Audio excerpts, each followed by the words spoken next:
Hello students. आज हम लोग next topic beyond birth resources and status. इसके पहले हम लोग सोशल डिफरेंसेस के अंतर्गत जाति मोबिलिटी देखा था। यहाँ पे इकोनॉमिक रिसोर्सेज कैसे डिस्ट्रीब्यूट हुए हैं उसको देखना, कौन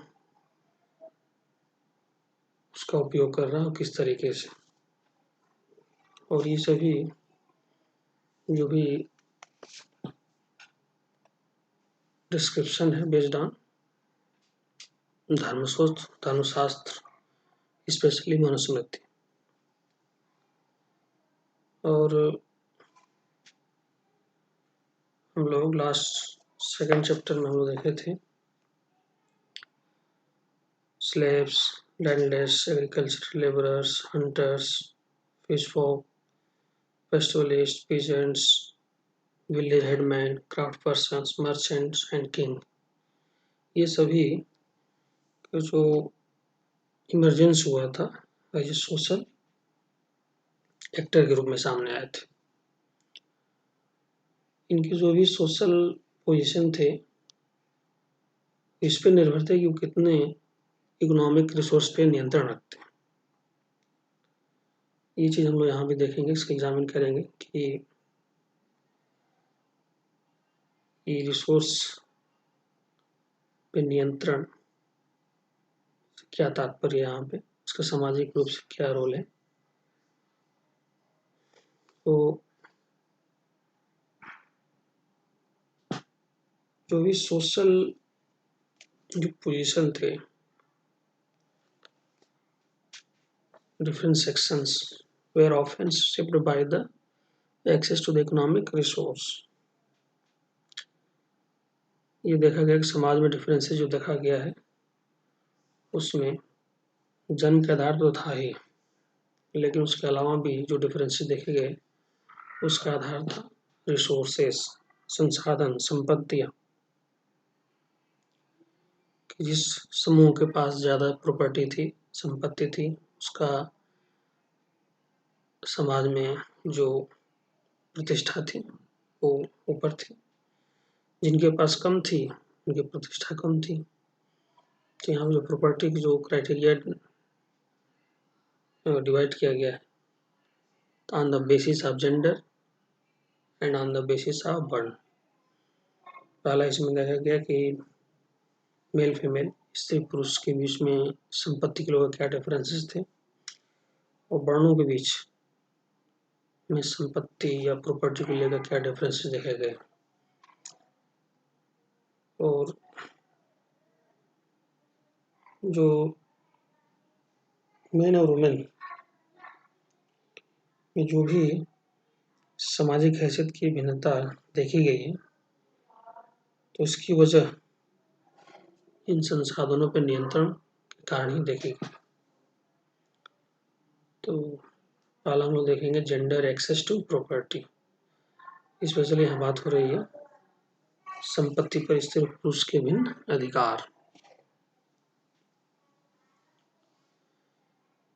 तो मेन और वुमेन के बीच सोशल जो डिफरेंसेस देखे गए, जो भिन्नता सामने आई वो संसाधनों को लेकर ही थी। अकॉर्डिंग टू मनुस्मृति, जो भी ये टेक्स्ट यहाँ पे बातें हो रही हो मनुस्मृति के आधार पर बोली जा रही हैं, तो उसमें जो नियम था कि women were not eligible to claim a share in the parental property। यानी मनुस्मृति ये कहती है कि पैतृक जायदाद पर माता पिता की मृत्यु के बाद केवल सभी पुत्रों का अधिकार होगा, स्पेशली जो एल्डर सन होगा, और उन्हीं में पुत्रों के बीच ही पैतृक संपत्ति या पेरेंटल प्रॉपर्टी का डिवीजन होगा। वहाँ पे वुमेन के लिए कोई अधिकार नहीं होगा। यानी स्त्रियां इस पैतृक संसाधन में हिस्सेदारी की मांग नहीं कर सकती थी।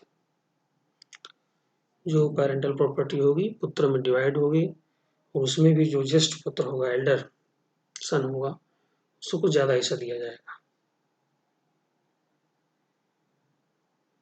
किंतु however the women could retain the gift they receive on the occasion of their marriage as स्त्रीधन। स्त्रीधन एक शब्द आ रहा है, यानी स्त्री का धन। ये क्या है? विवाह के समय मिले उपहारों पर स्त्रियों का स्वामित्व माना जाता था। तो जो विवाह के समय जो भी गिफ्ट मिले हुए हैं वही स्त्रीधन कहा गया है, और इस पे स्त्रियों का स्वामित्व, उनका क्लेम था, उसको रख सकती थी। इस स्त्रीधन को उसकी संपत्ति को उसकी संतान विरासत के रूप में प्राप्त कर सकती थी, और इस पर उसके पति का कोई अधिकार नहीं होता था। लेकिन आप एपिग्राफिक एंड टेक्सुअल एविडेंस देखेंगे तो हम बताते हैं,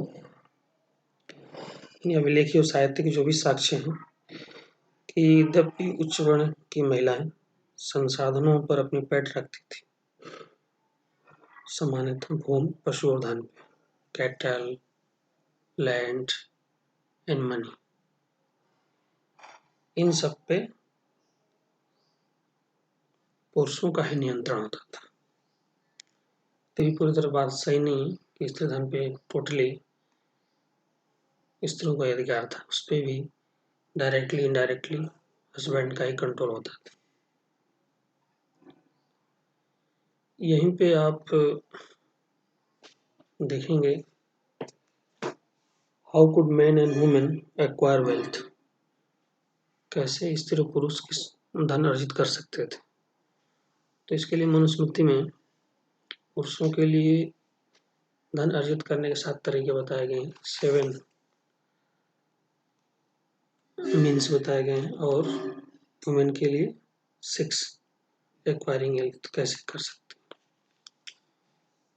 तो मेन कैसे एक्वायर करेंगे?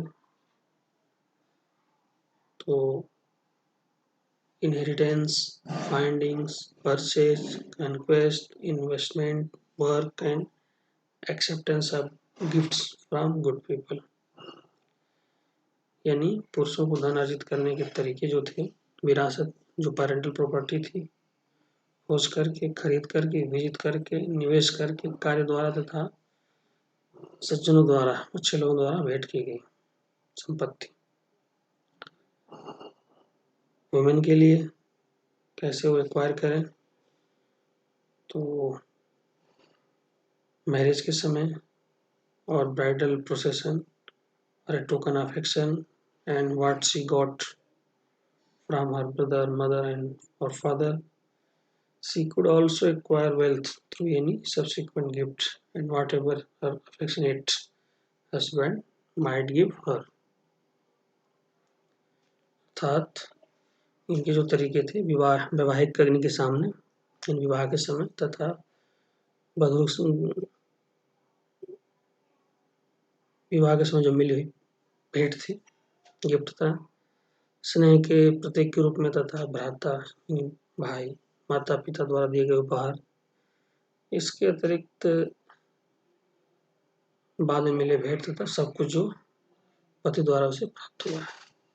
ये मेन के लिए 7, वुमेन के लिए 6 मीन्स थे टू एक्वायर प्रॉपर्टी। अब अगला जो कैटेगराइजेशन था, varna and access to property, बर्न और संपत्ति पर अधिकार है। यहाँ कैसे डिवीजन हुआ है? तो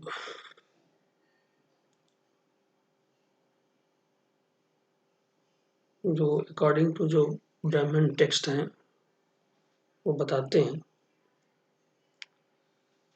कि शूद्रों के लिए जो जीविका का साधन थे, जो कि उनके मन मुताबिक नहीं होती थी, तो उनको किसी तरह का धन की बात ही नहीं हुई वहाँ। और जो भी ऑक्यूपेशंस असाइन किए गए थे, फर्स्ट 3 वर्ण ब्राह्मण, क्षत्रिय, वैश्य, तो उनकी ये जीविका के साधन थे। और जो भी धन की डिवीजन हुआ है इन्हीं 3 वर्णों में हुआ है। प्रॉपर्टी का जो भी रिसोर्सेज का जो डिवीजन हुआ है, क्योंकि 4th वर्ण को तो उसके मन मुताबिक कोई काम ही नहीं मिला, जिसको हम लोग यहाँ शूद्र बोल रहे हैं, इसलिए उसकी बात यहाँ नहीं की जा रही। उसके पास किसी तरह का कोई प्रॉपर्टी रिसोर्सेस नहीं थे तो किनके पास थे? ये 3 वर्ण जो है, ब्राह्मण, क्षत्रिय, वैश्य, इन तीनों के अनुसार। और ये इसमें क्या देखा गया है, किस आधार पर तो सबसे वेल्दिएस्ट पर्सन ग्रुप या वर्ण कौन हो सकते हैं? ब्राह्मण है, क्षत्रिय। कि लेकिन ये कुछ हद तक सामाजिक वास्तविकता से मेल भी खाता है। साहित्यिक परंपराएं जो है वो पुरोहितों और राजाओं को वर्णन मिलता है, इसमें राजा अधिकतर धनी चित्रित किया गया है, पुरोहित भी सामान्य धनी दर्शाए गए।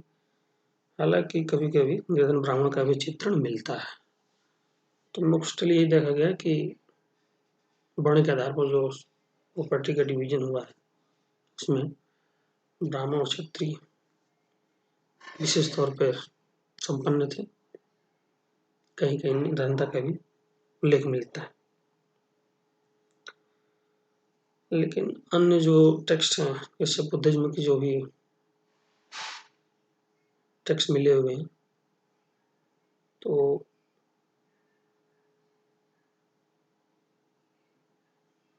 ये जो भी सोशल डिवीजन है, सोसाइटी में डिवीजन है, इसकी आलोचना करते हैं। से उनका कहना है बौद्ध धर्म में कि समाज में विषमताएं तो मौजूद थी, लेकिन यह भेद न तो नेचुरल था और न ही अस्थायी था। ये तो मैन मेड, मानवता निर्मित थी, तो ये भी कभी भी खत्म हो सकती। They also rejected the idea of claim for higher status on the basis of birth। और बौद्ध धर्म के जो साहित्य हैं, वो जन्म के आधार पर सामाजिक प्रतिष्ठा को भी अस्वीकार करते हैं। तो जहाँ एक तरफ ब्राह्मणिक जो ग्रंथ हैं, धर्मसूत्र है, धर्मशास्त्र है, उनका वर्णन कुछ और है, और वहीं बौद्ध जो धर्म के जो प्रारंभिक ग्रंथ मिले हैं उसमें इसका आलोचना भी की गई है। ये प्रोसेस है कि धन का कैसे बंटवारा हुआ वर्ण के आधार पे, और धन का कैसे बंटवारा हुआ मेन और वुमेन के बीच। और इस बात को सिद्ध करने का प्रयास किया जा रहा है कि ये प्रॉपर्टी ही, संपत्ति समाज में आपके स्टेटस को डिसाइड करती थी, जो कि आज भी किसी न किसी तरह से सच्चाई है। An alternative social scenario, sharing wealth, एक वैकल्पिक सामाजिक रूपरेखा की बात हो रही है, और संपत्ति में भागीदारी क्या। इसमें तमिल संगम जो साहित्य है उसमें इकोनॉमिक सोशल रिलेशनशिप के बारे में चर्चा की गई है, और ये भी उल्लेख किया गया कि डिफरेंसेस थे वहाँ पे रिच और पुअर के। हालांकि इनका ये भी कहना है कि जिनके पास संसाधनों पर नियंत्रण था उनसे अपेक्षा की जाती थी, एक्सपेक्टेशन था कि वे संसाधनों को मिल बांट कर उसका उपयोग करेंगे। तो इस तरह के जो डिवीजन है साउथ में भी देखने को मिले हैं, और उसका स्रोत एक ही है, तमिल संगम लिटरेचर।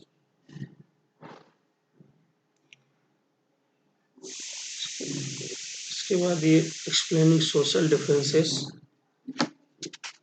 और सोशल कॉन्टेक्ट, सामाजिक विषमताओं की व्याख्या, एक सामाजिक अनुबंध।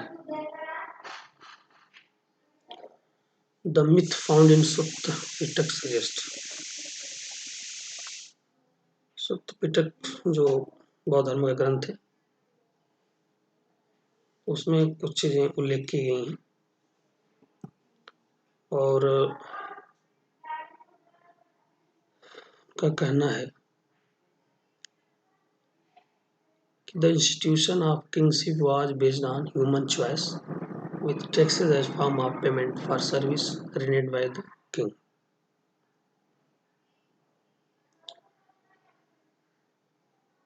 का कहना है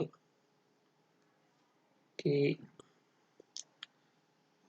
राजा का जो पद था वो लोगों द्वारा चुने जाने पर निर्भर करता था।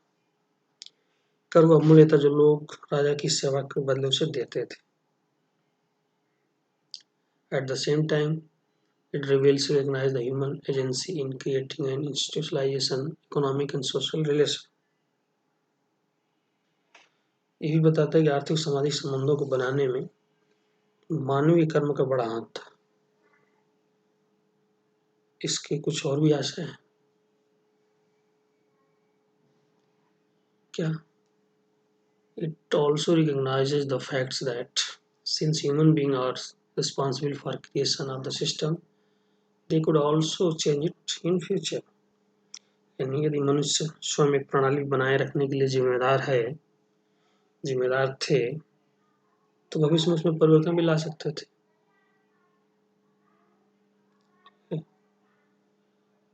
और यहाँ किंग के लिए बोला गया है, king was elected by the whole people, यानी सब लोगों द्वारा चुने जाने के कारण उसे महासम्मत की उपाधि प्राप्त होगी। तो इनका जो बौद्ध धर्म में जो व्याख्याएं वो अलग हटके, ब्राह्मणी जो ग्रंथ है मनुस्मृति वहाँ अलग ही है। तो जो भी हमें साक्ष्य मिले हैं अर्ली पीरियड के सामाजिक संबंधों को दर्शाते हैं। तो ये था आपका बियॉन्ड बर्थ। जन्म के आधार पर जो भी डिफरेंसेस थे उसके अलावा भी समाज में डिफरेंसेस देखे गए हैं। वो उसका बेस था रिसोर्सेज एंड स्टेटस, यानी किसके पास ज़्यादा प्रॉपर्टी किसके पास कम, ये भी डिसाइड करता था कि आपका समाज में स्तर क्या हो। Thank you.